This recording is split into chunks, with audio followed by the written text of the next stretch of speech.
Hello everyone, good morning. एक बार फिर से आप सभी का क्रेजी जियोमेट्री के डेली करंट अफेयर की सीरीज में स्वागत है। आइए सेशन को शुरू करते हैं। 19 अप्रैल के सभी करंट अफेयर को यहाँ पर हम डिटेल में डिस्कस करेंगे। एक एक फैक्ट को, एक एक क्वेश्चन को समझेंगे, एक एक इन्फॉर्मेशन को समझेंगे। आराम से रिलैक्स होकर पूरे सेशन को देखिए।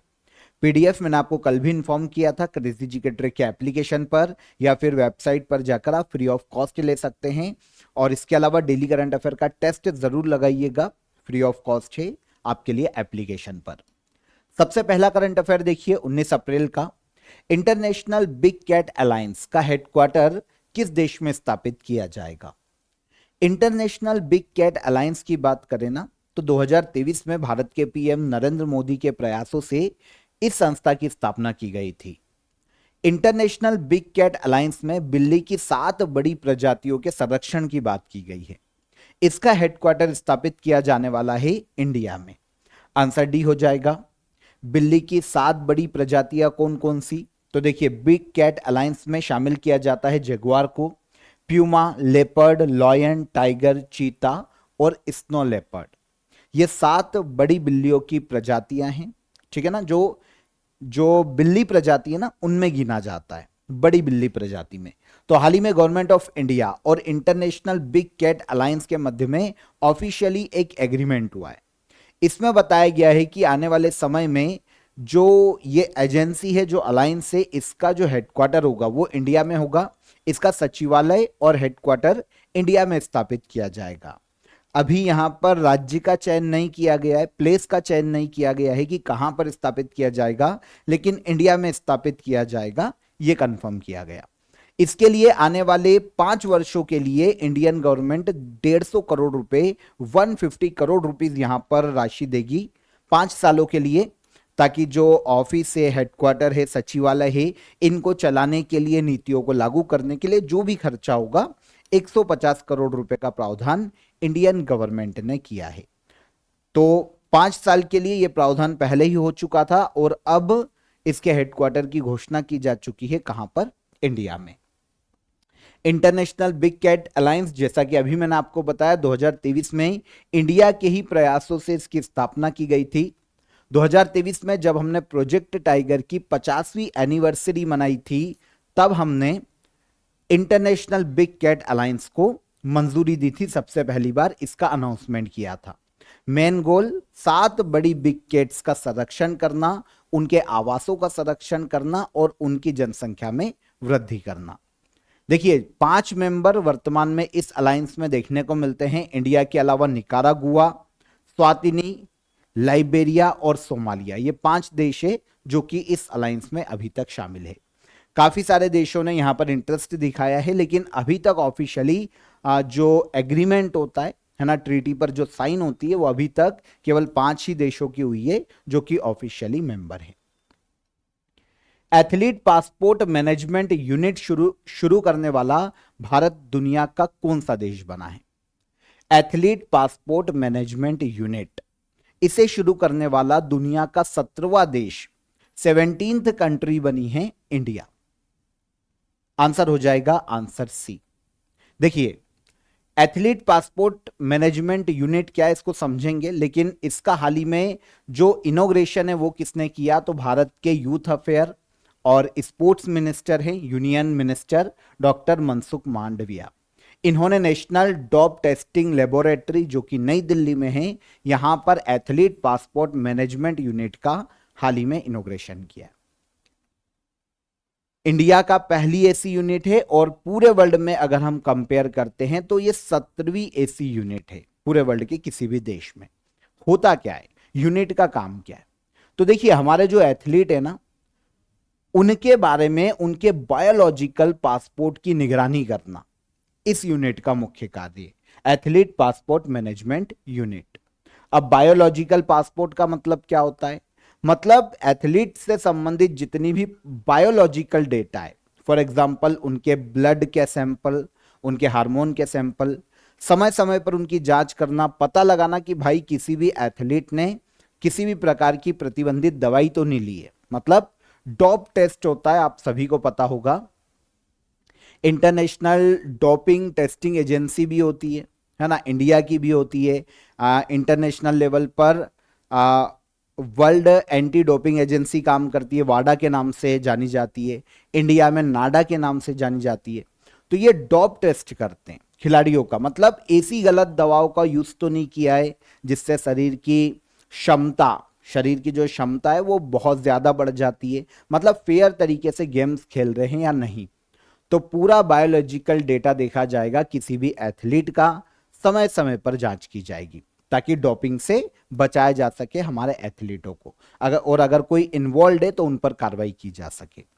खिलाड़ियों के बायोलॉजिकल डेटा की निगरानी करना, यानी हर खिलाड़ी की रिपोर्ट को लगातार देखना, रिपोर्ट में अगर शक होता है तो उसे साइंटिफिकली उसकी समीक्षा करना, टेस्ट करना और फिर आगे जो डोपिंग एजेंसी है उसको उसकी रिपोर्ट भेजना, जिससे आगे इन्वेस्टिगेशन और एक्शन लिया जा सके किसी भी एथलीट पर। प्लेयर की प्राइवेसी को बनाए रखना, उनके डेटा को सेफ और सीक्रेट रखना, ये सारा काम कौन करेगा? ये सारा काम करेगी ये एजेंसी जिसे नाम दिया गया है athlete passport management unit. Delhi में नेशनल डोप टेस्टिंग लेबोरेटरी में हाल ही में इसकी स्थापना की गई। इंडिया को बेनिफिट क्या होने वाला है इसके द्वारा? तो देखिए, इंडिया अब जो वर्ल्ड एंटी डोपिंग एजेंसी है उनके पैरामीटर्स पर काम करेगा। हमारे एथलीटों में डोप टेस्ट को लेकर इंटरनेशनली जो वर्ल्ड एंटी डोपिंग एजेंसी है इसके पैरामीटर्स को इंडिया में लागू किया जा सकेगा। जो नेबर कंट्रीज है वो भी हमसे इस टूल का यूज करेंगे, ट्रेनिंग लेंगे, नॉलेज लेंगे, जिससे दक्षिण भारत में, दक्षिण एशियाई देशों में फेयर गेम्स और स्पोर्ट्स को आयोजित करवाने में मदद मिलेगी। अब जो देखिए, वर्ल्ड एंटी डोपिंग एजेंसी की तरह जो इंडिया में संस्था काम करती है ना, वो नाडा कहलाती है, नेशनल एंटी डोपिंग एजेंसी। पूरे इंडिया में स्पोर्ट्स में डोपिंग को कंट्रोल करना, एंटी डोपिंग को बढ़ावा देना, है ना, डोपिंग को कंट्रोल करना, प्रमोट करना, कोऑर्डिनेट करना सारे एथलीटों के साथ और मॉनिटर करना। मिनिस्ट्री ऑफ स्पोर्ट्स के अंतर्गत नाडा काम करता है। वर्तमान में स्थापना 2005 में हो चुकी थी, लेकिन इसे बाद में नेशनल एंटी डोपिंग एक्ट 2022 के तहत रेगुलेट किया गया। हेडक्वार्टर नई दिल्ली में है और इसके डायरेक्टर जनरल के पद पर देखने को मिलते हैं आशीष भार्गव, जो कि एक आईएएस अधिकारी हैं। ठीक है, डन हो जाता है। अगला क्वेश्चन, एटोलिन जल विद्युत परियोजना भारत के किस राज्य में स्थित है? एटोलिन जल विद्युत परियोजना भारत के अरुणाचल प्रदेश राज्य में देखने को मिलती है, पूर्वोत्तर भारत में, अरुणाचल प्रदेश राज्य में। अभी सुर्खियों में क्यों है? तो एटोलिन जल विद्युत परियोजना के तहत आसपास में जितना भी लैंड एरिया इसके तहत एक्वायर किया जाएगा गवर्नमेंट के द्वारा, उन सभी को कंपनसेशन देने के लिए गवर्नमेंट ने ऑलमोस्ट 269.97 करोड़ रुपए अलॉट किए हैं, ताकि आसपास की जो भूमि अधिग्रहित की जाएगी एटोलिन जल विद्युत परियोजना को के कार्य को पूरा करने के लिए, जिसकी भी भूमि, चाहे खेती की भूमि हो, रेसिडेंशियल एरिया हो, जैसे रेसिडेंशियल एरिया तो वहां पर कम है, लेकिन खेती की भूमि अगर किसी की है, कोई गांव की भूमि है, तो जब उसको एक्वायर किया जाएगा, उसे जब कब्जे में लिया जाएगा, तो उन सभी को कंपनसेशन देने के लिए गवर्नमेंट ने ऑलमोस्ट 270 करोड़ रुपए का प्रावधान किया है। हमें इंडिया में एटोलिन जल विद्युत परियोजना देखने को मिलती है अरुणाचल प्रदेश राज्य में दिबांग वैली में। अरुणाचल प्रदेश के दिबांग वैली में दो नदियां बहती है, एक है दरी नदी और एक है तेंगोंग रिवर। दोनों ही रिवर, अगर हम दरी रिवर और तेंगोंग रिवर की बात करें तो यह दिबांग रिवर की सहायक नदी है, और दिबांग रिवर आगे चलकर ब्रह्मपुत्र की एक ट्रिब्यूटरी देखने को मिलती है, सहायक नदी देखने को मिलती है। तो दरी और तेंगोंग रिवर पर दो डैम बनाए जाएंगे एटोलिन जल विद्युत परियोजना के तहत अरुणाचल प्रदेश राज्य में। इस प्रोजेक्ट से टोटल जो इसकी विद्युत उत्पादन क्षमता अगर हम देखते हैं तो 3097 मेगावाट इसकी विद्युत उत्पादन क्षमता है। प्रोजेक्ट 2024 में शुरू किया गया था और यह कंप्लीट हो जाएगा 2033 तक। पूर्वोत्तर भारत का सबसे बड़ा जल विद्युत परियोजना हो जाएगी 3097 मेगावाट की। इंडिया की जो अदर जल विद्युत परियोजनाएं हैं अलग अलग राज्यों में, अगर हम उन पर नजर डालें तो सबसे फेमस जो क्वेश्चन पूछा जाता है टिहरी जल विद्युत परियोजना से आता है। टिहरी जल विद्युत परियोजना को आप डायरेक्ट याद करो, टिहरी भागीरथी जल विद्युत परियोजना, क्योंकि यह जो परियोजना है उत्तराखंड में भागीरथी नदी पर देखने को मिलती है। सेकेंड, कोयना जल विद्युत परियोजना, यह देखने को मिलता है सतारा जिले में महाराष्ट्र में कोयना रिवर पर। फिर श्रीशैलम जल विद्युत परियोजना तेलंगाना और आंध्र प्रदेश में कृष्णा रिवर पर यह जल विद्युत परियोजना है, दोनों राज्यों के मध्य लाभान्वित। और एक देखने को मिलती है सरदार सरोवर जल विद्युत परियोजना, जो कि गुजरात में नर्मदा रिवर पर स्थित है। नर्मदा पर यह सबसे बड़ा डैम है सरदार सरोवर। इसके द्वारा जो विद्युत उत्पादित की जाती है ना, इसका जो लाभ है वो मध्य प्रदेश, महाराष्ट्र और गुजरात में बांटा जाता है, क्यों नदियों का बहाव इन 3 राज्यों में है। तो ये अदर हमारे जल विद्युत परियोजना है अदर स्टेट की। याद रखिए जो एग्जाम में बार बार रिपीट हुई है ना, वो यहां पर मैंने आपको बताई है। देखिए फ्रेंड्स, आप सभी के लिए करंट अफेयर की टेस्ट सीरीज अवेलेबल है बाइलिंगुअल, ठीक है। आप इसे ज्वाइन कर सकते हैं, बहुत ही नॉमिनल अफोर्डेबल प्राइस में अभी के लिए ये आपके लिए अवेलेबल हो जाएगी। मंथली करंट अफेयर क्विज आपको इसमें मिल जाता है, ईयरली करंट अफेयर क्विज आप यहां पर लगा पाएंगे करंट अफेयर का, और topic wise current affair quiz भी आपको इस पैकेज में देखने को मिल जाएगा। तो करंट अफेयर का संपूर्ण पैकेज है, टेस्ट सीरीज है बाइलिंगुअल, आप इसे ज्वाइन कर सकते हैं। ओके, आपको डिस्क्रिप्शन के साथ सारे क्वेश्चन आंसर यहां पर मिलेंगे।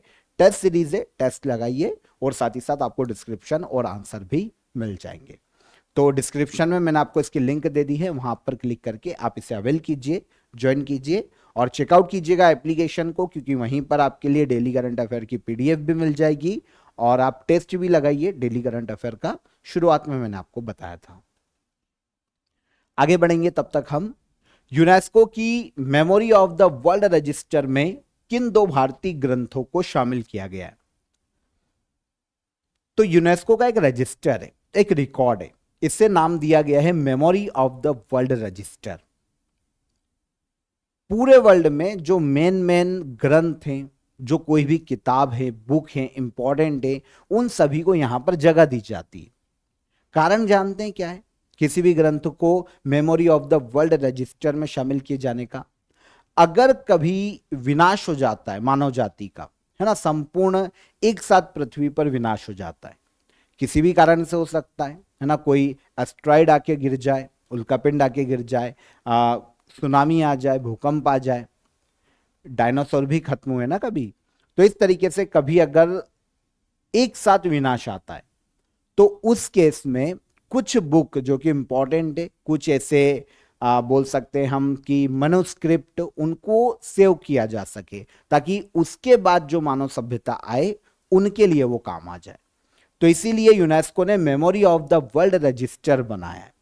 इसमें हाल ही में भारत के 2 ग्रंथों को शामिल किया गया, एक है भगवत गीता और एक है नाटक शास्त्र या नाट्य शास्त्र के नाम से इसे जाना जाता है, ठीक है। भारत की भगवत गीता और भरत मुनि के द्वारा लिखे गए नाट्य शास्त्र को यूनेस्को के memory of the world register में हाल ही में शामिल किया गया। इनको मिलाकर इंडिया के 14 डॉक्यूमेंट्स या बुक्स अब ऐसे हो गए हैं जो कि यूनेस्को के memory of the world register में शामिल है। उद्देश्य मैं आपको बता ही चुका हूं, विनाश हो जाएगा, फिर किसी सेल से कोई जानवर बनेंगे, कोई जानवर अलग अलग प्रजाति में बटेंगे, उसी में फिर कभी कोई बंदर बनेगा, फिर बंदर से कोई इंसान बनेगा, और जब वो इंसान खोज करेगा तो फिर उसको कुछ मिलना चाहिए कि किसी सभ्यता का कुछ उसके पास रखा हुआ है ना। तो इस तरीके से सेव किया जाएगा। 14 डॉक्यूमेंट्स और बुक इंडिया की इस लिस्ट में शामिल है। भगवत गीता की बात करें तो आप इसके बारे में जानते हैं, सभी को पता होगा, भगवान कृष्ण के द्वारा अर्जुन को दिया गया महाभारत के युद्ध में जो ज्ञान है वो भगवत गीता के नाम से जाना जाता है। पूरा वर्ल्ड मानता है कि जीने के लिए एक दर्शन के रूप में भगवत गीता सभी को प्रेरित करती है। धर्म से लेकर कर्म, योग, मोक्ष, है ना, जो हमारी या तो सांसारिक हो या फिर ब्रह्मांडी प्रवृत्ति है, सभी का उल्लेख कहीं ना कहीं भगवत गीता में देखने को मिल जाता है। तो जीने के लिए एक दर्शन देती है, तो इसको शामिल किया गया है। इसके अलावा नाट्य शास्त्र जो कि भरत मुनि का है, इसमें थिएटर, परफॉर्मेंस, डांस, म्यूजिक, कला, इनके बारे में, इनके नियमों का वर्णन किया गया है। ये भी ऑलमोस्ट 2000 से 2500 साल पुराना ग्रंथ है और इसमें 36 अध्याय देखने को मिलते हैं। वहीं पर हम भगवत गीता की बात करते तो इसमें 18 अध्याय में 700 श्लोक है। UNESCO memory of the world program, पता चल गया आपको उद्देश्य क्या है। शुरुआत की गई थी 1992 में। सबसे ज्यादा डॉक्यूमेंट्स अगर किसी देश के शामिल किए गए हैं तो वो है जर्मनी। 30 डॉक्यूमेंट्स या बुक्स इसमें शामिल की गई है जर्मनी की। उसके बाद दूसरे नंबर पर आता है यूनाइटेड किंगडम, और इंडिया की बात करें तो हम 10th नंबर पर आते हैं, जिनके सबसे ज्यादा बुक्स या डॉक्यूमेंट्स को इस लिस्ट में शामिल किया गया है यूनेस्को के द्वारा। 18 अप्रैल को मनाया जा रहा गुड फ्राइडे ईसाइयों द्वारा क्यों मनाया जाता है? तो जो क्रिश्चियन कम्युनिटी है, धर्म है, वो गुड फ्राइडे मनाती है क्योंकि जो जीसस क्राइस्ट थे उनको सूली पर चढ़ाया गया था इस दिन, और इनकी मृत्यु की स्मृति में गुड फ्राइडे मनाया जाता है ईसाई धर्म या ईसाई कम्युनिटी के द्वारा, है ना। ईसा मसीह या फिर जीसस क्राइस्ट के सूली पर चढ़ाए जाने वाला दिन है। आपको पता है वैसे तो ये एक शोक दिवस है ईसाई धर्म में, लेकिन इसे जीसस क्राइस्ट के बलिदान के रूप में याद किया जाता है। उनका जो प्रेम उन्होंने समाज में बांटा उसके लिए याद किया जाता है, उनकी क्षमा की मिसाल के रूप में इसे देखा जाता है, इसीलिए इसे नाम दिया जाता है गुड फ्राइडे। बाकी ये है एक शोक दिन, शोक का दिन, है ना। तो 18 अप्रैल को क्रिश्चियन कम्युनिटी के द्वारा गुड फ्राइडे मनाया गया। पूरा एक वीक होता है जो सेलिब्रेट किया जाता है, जो मनाया जाता है ना। पूरा सेलिब्रेट नहीं बोल सकते, सेलिब्रेट किया जाता है ईस्टर संडे को, जो कि जिस दिन क्या हुआ था, 3 दिन के बाद, मतलब गुड फ्राइडे के 3 दिन के बाद ईसा मसीह पुनर्जीवित हुए थे, तो इसे कहा जाता है ईस्टर संडे। ओके, बाकी एक शोक दिवस है तो इसे ऐसे याद रखना। गुड फ्राइडे होली वीक का हिस्सा है, पूरा वीक यहां पर मनाया जाता है। गुड फ्राइडे जिस वीक में आता है उसके पहले संडे से यह वीक शुरू हो जाता है और सैटरडे तक चलता है, और फिर उसका जो अगला संडे होता है वो ईस्टर संडे के नाम से जाना जाता है। तो गुड फ्राइडे को जीसस क्राइस्ट को क्रूस पर चढ़ाया गया था और 3 दिन बाद ये जीवित हो गए थे, और फिर बाद में इन्होंने जो क्रिश्चियन धर्म है उसका प्रचार भी किया है। गुड फ्राइडे को होली फ्राइडे या ग्रेट फ्राइडे के नाम से जाना जाता है। होली वीक को ईस्टर्न क्रिश्चियनिटी में ग्रीक वीक के रूप में पुकारा जाता है। क्रिश्चियन कैलेंडर का सबसे पवित्र भाग है ना। पूरा वीक क्रिश्चियन कैलेंडर का सबसे पवित्र भाग माना जाता है, और होली वीक के रूप में भी इसे जाना जाता है पूरे हफ्ते को। मार्च या अप्रैल मंथ में ये हर साल देखने को मिल जाता है। अच्छा, जीसस क्राइस्ट को सूली पर चढ़ाने वाले कौन थे, ये भी एक क्वेश्चन आ सकता है। तो एक रोमन गवर्नर थे, पोंटियस पिलातुस। इनके आदेश से रोमन की जो सैनिक थे उन्होंने जीसस क्राइस्ट को सूली पर चढ़ाया था। Okay, done. हाल ही में वर्ल्ड बिलियर्ड्स का खिताब किसने जीता है? तो वर्ल्ड बिलियर्ड्स का खिताब जीता है सौरभ कोठारी ने। आंसर डी, किसने जीता? सौरभ कोठारी। तो यहां पर यह चीज क्लियर हो जाती है कि सौरभ कोठारी भारत में बिलियर्ड्स के खिलाड़ी हैं। देखिए किस राज्य से आते हैं, तो भारत के पश्चिम बंगाल राज्य से आते हैं सौरभ कोठारी। हाल ही में इन्होंने आयरलैंड के कैरलो में आयोजित IBSF वर्ल्ड बिलियर्ड्स चैंपियनशिप 2025 में इंडिया के ही पंकज आडवाणी को हराकर वर्ल्ड बिलियर्ड्स का टाइटल अपने नाम किया है। 2018 में सौरभ कोठारी ने वर्ल्ड बिलियर्ड्स चैंपियनशिप पहले जीत चुके हैं 2018 में, और अब 2025 में इन्होंने पुनः वर्ल्ड बिलियर्ड्स टाइटल को अपने नाम किया है। आयोजन कहां हुआ? आयोजन हुआ है आयरलैंड में।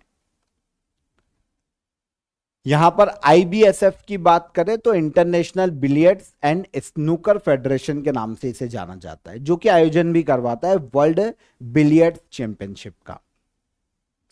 सबसे पहली बार इसे वर्ल्ड एमेच्योर बिलियर्ड्स चैंपियनशिप के रूप में आयोजित किया गया था। इंटरनेशनल बिलियर्ड्स टूर्नामेंट शुरुआत की गई थी 1951 में, और फिर आगे चलकर 1973 में IBSF इस इवेंट को आयोजित करवाने लगा। तब से इसका नाम पड़ गया IBSF वर्ल्ड बिलियर्ड्स चैंपियनशिप। यहां पर इंटरनेशनल बिलियर्ड्स और स्नूकर फेडरेशन जो कि आयोजन करवाता है, पूरे वर्ल्ड में बिलियर्ड्स और स्नूकर खेलों को आयोजित करवाने वाली, उनके लिए पॉलिसीज बनाने वाली इंटरनेशनल बॉडी है, गवर्न करने वाली संस्था है। स्थापना हुई थी 1971 में। हेडक्वार्टर कतर के दोहा में देखने को मिलता है और प्रेसिडेंट है मुबारक अल ख्यारिन, है ना, एक कतर के व्यक्ति है मुबारक अल ख्यारिन। तो यह है वर्तमान में प्रेसिडेंट। स्थायी लोक अदालत की ऑनलाइन सेवाएं शुरू करने वाला भारत का पहला राज्य कौन बना है? स्थायी लोक अदालत की ऑनलाइन सेवाएं शुरू करने वाला भारत का पहला राज्य बना है केरला। कौन बना? केरला। ऑनलाइन सेवाओं में होगा क्या स्थायी लोक अदालत में? होगा ये कि कोई भी एफआईआर जो है ना वो डायरेक्ट केस को ऑनलाइन रजिस्टर्ड करवा पाएगा और ऑनलाइन ही जो हियरिंग होगी केस की वो डिजिटली की जा सकेगी। तो स्थायी लोक अदालत को ऑनलाइन करने वाला, ऑनलाइन सर्विस देने वाला देश का पहला राज्य कौन बना? केरला। ठीक है, यह जो इनिशिएटिव है Kerala state legal service authority के द्वारा लिया गया और इसे लॉन्च किया है केरला के वर्तमान में हाईकोर्ट के चीफ जस्टिस से नितिन एम जामदार, इन्होंने इसे लॉन्च किया। केरला में अभी 3 परमानेंट लोक अदालत सेंटर देखने को मिलते हैं, तिरुवनंतपुरम, एर्नाकुलम और एक कोझिकोड में। अच्छा, लोक अदालत क्या होती है? पहला क्वेश्चन आपके दिमाग में यह आया क्या कि ठीक है सर, स्थायी लोक अदालत में ऑनलाइन सर्विस शुरू कर दी गई, ऑनलाइन केस रजिस्टर कर लेगी केरला में, इसके अलावा ऑनलाइन डिजिटली हियरिंग भी करवाई जा सकेगी, है ना, ये सब तो ठीक है, पर लोक अदालत होता क्या है? ऐसा करने वाला केरला पहला स्टेट बना, पर लोक अदालत क्या है? देखिए, लोक अदालत की बात करें तो इसका मतलब होता है जनता की अदालत, है ना, जो लोग हैं उनकी अदालत। ऐसे डिस्प्यूट जो कि या तो क्रिमिनल ऑफेंस है ना, जो सुलझाए नहीं जा सकते, या तो ऐसे डिस्प्यूट, या फिर इसके अलावा जमीन, है ना, तलाक और बैंक लोन, और या फिर वसूली, रिकवरी, ऐसे जितने भी मामले हो सकते हैं ना जिनको निपटाया जा सकता है, सुलह की जा सकती है, चाहे वो क्रिमिनल ऑफेंस ही क्यों ना हो, क्रिमिनल मामले ही क्यों ना हो, ऐसे मामलों को लोक अदालत में भेजा जाता है। लोक अदालत उन मामलों पर सुनवाई कर सकती है। उद्देश्य क्या है? आम लोगों को कोर्ट न जाना पड़े, है ना, और अनौपचारिक रूप से अफोर्डेबल और फास्ट जस्टिस सभी लोगों को मिल जाए। यह उद्देश्य है लोक अदालत को स्थापित किए जाने का। छोटे केसेस को आसानी से लोक अदालत सुलझा सकता है, ऐसे केस जिसमें सुलह की संभावना है, समझना, है ना। पहला लोक अदालत कैंप 1982 में गुजरात में आयोजित किया गया था और उसके बाद लीगल सर्विस अथॉरिटी एक्ट लाया गया पहली बार 1987 और इसके तहत एक लीगल प्रोसीजर बनाया गया लोक अदालत को कि भैया जो अदर कोर्ट है ना उसके अलावा लोक अदालतें भी केसेस को देख सकती है जिनको सॉल्व किया जा सकता है। 2002 में इस एक्ट में अमेंडमेंट किया गया था जो कि 1987 में लाया गया था और परमानेंट लोक अदालत की स्थापना का प्रोविजन किया गया। लोक अदालत कहीं भी लगाई जा सकती है लेकिन परमानेंट लोक अदालत के लिए विशेष सेंटर स्थापित किए जाते हैं। ऑर्गेनाइज कौन करता है, कैसे बनती है लोक अदालत? तो supreme court, high court, national, state या डिस्ट्रिक्ट लीगल सर्विस अथॉरिटी या फिर जो तालुका लेवल की कमिटीज होती है वो लोक अदालत को आयोजित करवा सकती है ताकि जो पेंडिंग केसेस है, अदालतों पर जो बोझ ज्यादा है, ऐसे केस जो कि निपट सकते हैं उनको लोक अदालतों में भेजा जाता है। यहां पर एक जुडिशियल ऑफिसर होता है, एक एडवोकेट होता है और एक सोशल वर्कर होता है ना। लोक अदालत में ये बॉडी काम करती है। किन मामलों को देखते हैं? तो अभी मैंने आपको बताया समझौता न होने योग्य जितने भी क्रिमिनल ऑफेंस है वो इसमें देखे जाएंगे। जिसमें समझौता नहीं हो सकता क्रिमिनल ऑफेंस में, उनको नहीं देखती है लोक अदालत, उनको फिर अदर जो कोर्ट है वो देखते हैं। इनके अलावा सारे केसेस को ये कोर्ट सुनवाई कर सकती, हियरिंग कर सकती है, जिसमें लेबर, है ना, भूमि कब्जा, बैंक रिकवरी, कंपनसेशन, ऐसे जितने भी मामले उसमें लोक अदालत काम कर सकती है। लोक अदालत के कोड ऑफ सिविल प्रोसीजर 1908 के अनुसार सिविल कोर्ट के समान ही पावर लोक अदालत को भी दिए गए हैं। कोर्ट का प्रोसीजर खुद डिसाइड किया जा सकता है कोर्ट के द्वारा, और इसको सिविल कोर्ट के बराबर राइट होते हैं। तो स्थायी लोक अदालत को ऑनलाइन सर्विस में कन्वर्ट करने वाला पहला राज्य कौन बना? यह बना केरला। किताब the chief minister and the spy किसके द्वारा लिखी गई है? एक बुक को हाल ही में रिलीज किया गया, the chief minister and the spy. इसे लिखने का श्रेय दिया जाता है एएस दुलत को। ये एएस दुलत की बात करें ना तो रॉ के पूर्व प्रमुख रह चुके हैं, आईबी में काम कर चुके हैं एएस दुलत। तो इन्होंने अपनी बुक लिखी है the chief minister and the spy, जिसे हाल ही में लॉन्च किया गया। इस बुक में काफी चीजों को एड्रेस किया गया है, जैसे 370 धारा के बारे में लिखा गया है कि भाई जब 370 को हटाया जा रहा था तो भारत के पीएम उमर अब्दुल्ला और भारत के पीएम नरेंद्र मोदी, उमर अब्दुल्ला और फारूक अब्दुल्ला के मध्य में क्या क्या बातें हुई, इसके बारे में बताया गया है। भारत की खुफिया एजेंसी रॉ के प्रमुख के रूप में काम कर चुके हैं एएस दुलत, जिनकी यह बुक है। तो 370 की तो बात की ही गई है, इसके अलावा काफी सारी दूसरी जो कंट्रोवर्सी रही है उन पे भी इस बुक में लिखा गया है। जैसे जम्मू कश्मीर के फॉर्मर सीएम फारूक अब्दुल्ला के बारे में बताया गया है। 1990 के दशक में जो आतंकवाद था उसके बारे में बताया गया। जो एक विमान IC-814 हाईजैक हुआ था 1999 में, उसकी बात की गई है। धारा 370 ऐसी घटनाओं का यहां पर जिक्र किया गया है। बुक किसकी है? एएस दुलत। इंडियन स्पाई रहे हैं, भारतीय जासूस, आईबी के स्पेशल डायरेक्टर के रूप में काम कर चुके हैं। 1999 से 2000 में 1999 और सन 2000 में रॉ के सेक्रेटरी के रूप में भी इन्होंने काम किया। तो बुक का नाम क्या है? Chief minister and the spy. हाल ही में इस बुक को लॉन्च किया गया। किसकी बुक है? आंसर ले लिया हमने, the chief minister and the spy, as Dulat की बुक है। वैसे इसके अलावा भी काफी सारी बुक इन्होंने लिखी है, जैसे अगर हम नजर डालें तो Kashmir, the Vajpayee years, the spy chronicles, raw, ISI and the illusion of peace, a life in the shadow, a memoir. ये सारी बुक भी किसकी है? यह है एएस दुलत की। क्रेडल ऑफ ह्यूमन काइंड गुफाएं किस देश में स्थित है? क्रेडल ऑफ ह्यूमन काइंड, ये गुफाएं देखने को मिलती है साउथ अफ्रीका में। इतनी इंपॉर्टेंट क्यों है और अभी सुर्खियों में क्यों है? पता है, इस गुफा का एक सिरा है, एक और गुफा है इसके अंदर, स्टेर्क फाउंटेन केव्स। इनको 2024 में बंद कर दिया गया था, लेकिन अब एक बार फिर से टूरिस्ट के लिए खोला गया। तो ये जो स्टेर्क फाउंटेन केव्स है, ये किस केव्स के अंतर्गत आती है? ये cradle of human kind caves के अंतर्गत आती है, और ये केव्स देखने को मिलती है साउथ अफ्रीका में।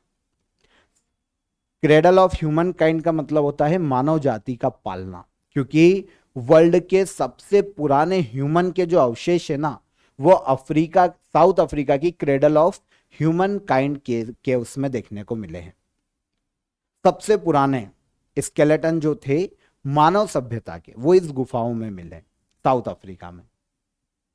और इसी गुफा का एक हिस्सा है स्टेर्क फाउंटेन केव्स, जो कि टूरिस्ट के लिए हाल ही में ओपन की गई है। जो स्केलेटन मिले, जो फॉसिल्स मिले हैं वर्ल्ड के सबसे पुराने मानव जाति के एंसेस्टर्स के, पूर्वजों के, उनको नाम दिया गया है लिटिल फुट, और इसके अलावा मिसिस प्लेस। ये दो अवशेष हैं जो कि वर्ल्ड में मानव जाति के सबसे पुराने अवशेष हैं। तो साउथ अफ्रीका की केव्स में ये देखने को मिले, और केव्स का नाम है cradle of human kind. South Africa की बात करें तो कैपिटल प्रिटोरियो है, लेकिन ये एग्जीक्यूटिव कैपिटल है। इसके अलावा ब्लॉम फाउंटेन जुडिशियल कैपिटल है, और केप टाउन इसकी लेजिस्लेटिव कैपिटल है। अफ्रीका महाद्वीप के सबसे दक्षिण में देखने को मिलता है साउथ अफ्रीका।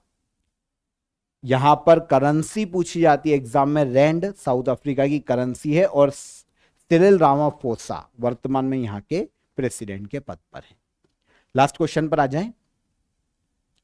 हाल ही में इंटरनेशनल मधुमेह महासंघ द्वारा किस प्रकार की डायबिटीज को ऑफिशियली टाइप 5 के रूप में मान्यता दी गई है? अच्छा, डायबिटीज के पेशेंट देखे होंगे बहुत, इंडिया डायबिटीज के मामले में वर्ल्ड में आई थिंक दूसरे नंबर पर आता होगा, है ना। सबसे ज्यादा डायबिटीज के पेशेंट देखने को मिलते हैं वर्ल्ड में, जिन देशों में मिलते हैं ना उसमें इंडिया भी एक है। डायबिटीज बेकार सी बीमारी है लेकिन बहुत कॉमन एक डिसीज है, इंडिया के लोगों में बहुत देखने को मिलती है। तो अभी तक इसके टाइप 1 टाइप 2 डायबिटीज, है ना, टाइप 3 डायबिटीज यही सुने होंगे। अब एक नया टाइप आया है इसका, जिसे इंटरनेशनल डायबिटीज फेडरेशन ने एक ऑफिशियली मान्यता दी है, टाइप 5। ये जानते हैं क्या है? जो कुपोषित और दुबले पतले युवाओं में जो डायबिटीज देखने को मिल रही है ना, उसे नाम दिया गया है टाइप 5 डायबिटीज। इसका कारण ही कुपोषण है। जब कुपोषण रहता है, शरीर दुबला पतला रहता है, तो भाई इंसुलिन, एनर्जी बॉडी को जितनी चाहिए, जितना इंसुलिन चाहिए, वो पैनक्रियास से नहीं आ पाता। तो ये एक और प्रकार की डायबिटीज निकल के आई है जो कि कुपोषित लोगों में देखने को मिलती है, और इसे ऑफिशियली टाइप 5 डायबिटीज का नाम दिया गया है। तो 75th world Congress for diabetes एक कॉन्फ्रेंस है जिसमें इंटरनेशनल डायबिटीज फेडरेशन ने टाइप 5 डायबिटीज को एक अलग प्रकार की डायबिटीज का प्रकार बताया है। ठीक है, जो यंग एडल्ट से कुपोषण के कारण उनमें ये डायबिटीज की बीमारी देखने को मिलती है, क्योंकि वो कुपोषित है ना। जो लो और मिडिल इनकम देश है, स्पेशली अफ्रीका के देश, वहां पर ये डायबिटीज के मरीज सबसे ज्यादा है, क्योंकि वो कुपोषित है। जब 1955 में पहली बार जब जमैका में इसे देखा गया था ना, तब इसे जे टाइप डायबिटीज का नाम दिया गया था, और अब इसी को कन्वर्ट किया गया है टाइप 5 डायबिटीज में।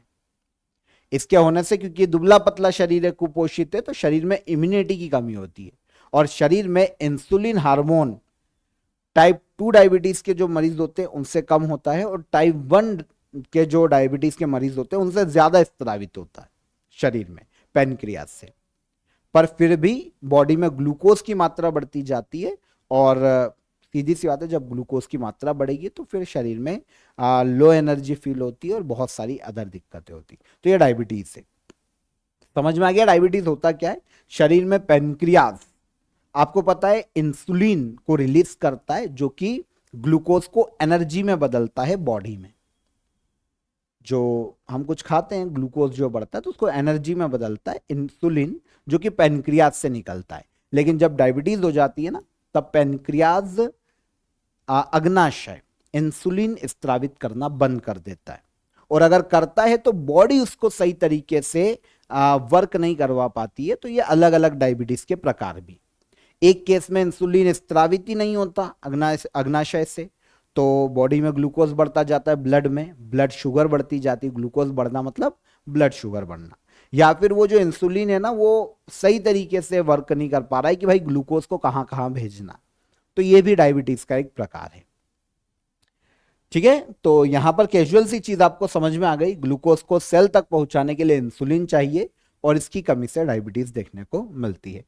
जो हमारी सेल्स से उसको एनर्जी नहीं मिलती, क्योंकि ग्लूकोज एनर्जी में कन्वर्ट नहीं हो पाया, जिससे एनर्जी नहीं मिलती तो थकान, कमजोरी और अन्य लक्षण देखने को मिलते हैं। शरीर के जो ऑर्गन है वो भी इफेक्ट होते हैं, हार्ट, किडनी, आंखें, नसें, बहुत नुकसान होता है। इंसुलिन की कमी, जब पेनक्रियास पर्याप्त इंसुलिन नहीं बना पाता तो टाइप 1, टाइप 3C ऐसे डायबिटीज देखने को मिलती है। और जब इंसुलिन बनता है लेकिन उसका उपयोग सही तरीके से बॉडी नहीं कर पाती, तो फिर यह टाइप 2 डायबिटीज का एक प्रकार है। और अब जो कुपोषित लोगों में डायबिटीज का प्रकार देखने को मिलेगा वो कौन सा है? टाइप 5। ओके, तो 19 अप्रैल के सभी करंट अफेयर हो गए। यहां पर एक इंपॉर्टेंट फैक्ट हम देख लेते हैं करंट अफेयर का। IISR सूर्या, ये बहुत ही सुर्खियों में है ना। IISR सूर्या की बात करें तो हल्दी की एक नई किस्म है, Indian institute of spices research के द्वारा IISR सूर्या को बनाया गया है। किसकी किस्म? हल्दी की किस्म। उद्देश्य क्या है? मसाला और पाउडरिंग इंडस्ट्रीज में इस हल्दी की किस्म का यूज किया जाएगा। उद्देश्य कि भाई जो हल्दी की हाई डिमांड होती है उसको पूरा करना, स्पेशली लाइट कलर्ड की जो टर्मरिक होती है ना, उसकी डिमांड को IISR सूर्या पूरा करेगा। तो किसकी किस्म है ये, जो कि अभी सुर्खियों में है, हल्दी की किस्म है। ओके, तो 19 अप्रैल के सभी करंट अफेयर डिटेल में हमने यहां पर डिस्कस किए। अब हम चलते हैं लास्ट डे के करंट अफेयर के रिवीजन पर। क्वेश्चन आंसर देखते हैं फटाफट। Chief justice of India Sanjeev Khanna के रिटायरमेंट के बाद कौन बनने वाले? तो ये बनने वाले हैं 52वें मुख्य न्यायाधीश इंडिया के BR गवई। भारत की सबसे लंबी रेल सुरंग का निर्माण कहां किया जा रहा है?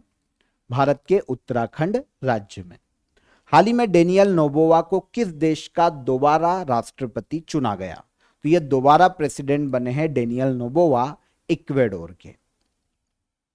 ऑपरेशन चक्र 5 किस एजेंसी ने चलाया? तो इससे CBI के द्वारा चलाया गया, सेंट्रल ब्यूरो ऑफ इन्वेस्टिगेशन के द्वारा। हाल ही में IWLF एथलीट कमीशन का अध्यक्ष किसे नियुक्त किया गया? मीराबाई चानू को। ई सेहत ऐप जो कि डिजिटल हेल्थ केयर को सुलभ बनाने के लिए लाई गई, किसके द्वारा लाई गई? तो जम्मू कश्मीर सरकार के द्वारा। 15th hockey India senior mains national championship किसने जीती है? तो यह जीती है पंजाब ने। भारत की पहली मिसेज ग्लोब इंटरनेशनल विजेता कौन बनी? तो यह बनी अनुराधा गर्ग। भारत का पहला पूर्ण डिजिटल साक्षरता वाला राज्य कौन बना? यह बना केरला। और हाल ही में मैकग्रेगर मेमोरियल मेडल 2023 और 24 के लिए कितने सैन्य कर्मियों को सम्मानित किया गया? तो टोटल 5 को। Answer C. ये कल के सेशन के हमारे करंट अफेयर के आंसर हो गए। अब जो प्रीवियस हमारे क्वेश्चन ऑफ द डे थे उनके यहां पर आंसर देख लेते हैं। ठीक है, भारत का पहला नेशनल म्यूजियम कहां स्थित है? नेशनल म्यूजियम तो ये नई दिल्ली में है। मंगल शब्द का उपयोग किस प्रकार की वनस्पति के लिए किया जाता है? तो ये मैंग्रोव वनस्पति के लिए किया जाता है। और भारतीय संविधान का रचयिता, father of Indian constitution, doctor Bhimrao Ambedkar को कहा जाता है। ये तीनों क्वेश्चन हो गए हमारे लास्ट सेशन के। अब हम चलते हैं आज के क्वेश्चन ऑफ द डे पर। ध्यान से नोट कीजिएगा, भारत का सबसे बड़ा रेलवे जंक्शन कौन सा है? द्रोणाचार्य पुरस्कार किस क्षेत्र में दिया जाता है? और जन गण मन को राष्ट्रीय गान कब घोषित किया गया था? तीनों ही क्वेश्चन के आंसर कमेंट में कीजिए। सेशन कैसा लगा ये भी बताइए। सेशन पसंद आया हो तो वीडियो को लाइक और शेयर कर दीजिएगा। चैनल पर पहली बार आए हैं तो चैनल को सब्सक्राइब कर लीजिए। कल फिर मुलाकात करेंगे नेक्स्ट डे के करंट अफेयर में। तब तक अपना ख्याल रखिए। जय हिंद, जय भारत।